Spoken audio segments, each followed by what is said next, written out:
Howdy, folks. We left off at episode 1.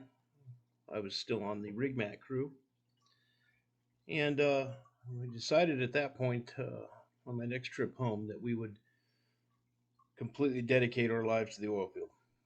So we went back, threw one last party at the bar restaurant, took all that money, bought a fifth wheel camper, and packed it full of what we could and moved to North Dakota.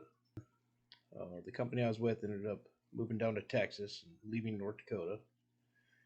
And I decided to go on hire on as a roustabout, Mitchell's Oilfield Service, and went right to work on a pump jack crew on the reservation. So I'm gonna throw some pictures at you here of what it was like just getting to the reservation. So typical winter morning, you might get stacked up on the mountains, or the breaks we call them, heading to the reservation.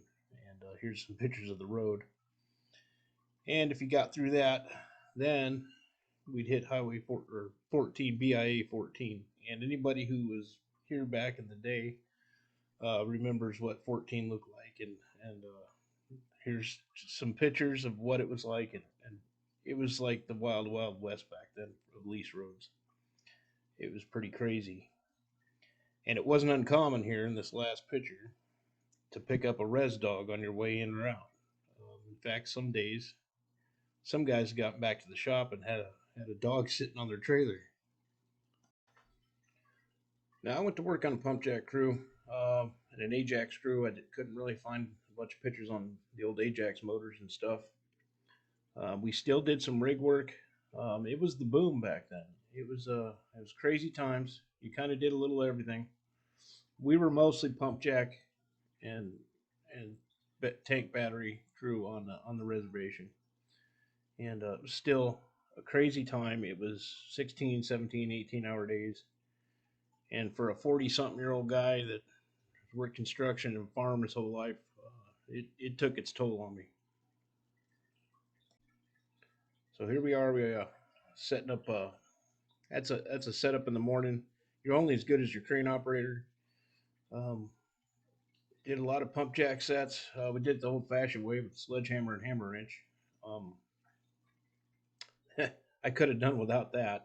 There were a lot of other crews that had better equipment and pneumatic, but we did a lot of maintenance work, flow lines to and from the pump jacks, rod adjustments, all kinds of stuff having to deal with putting the pump jacks up.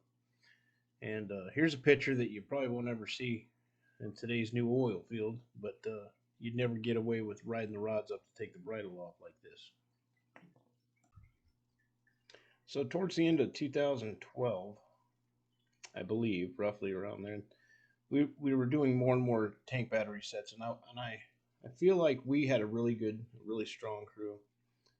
We were really efficient at setting tank batteries, and it seemed like we got kind of transferred around a lot to other crews that might have been struggling with them. And then we got into SWD builds, or injection well builds. And that's a picture of the first one we did right there. And this well right here will come back into more videos coming up. We have a long history with this well, and it'll be showing up here soon in some future videos. Alrighty, folks. Thanks for watching.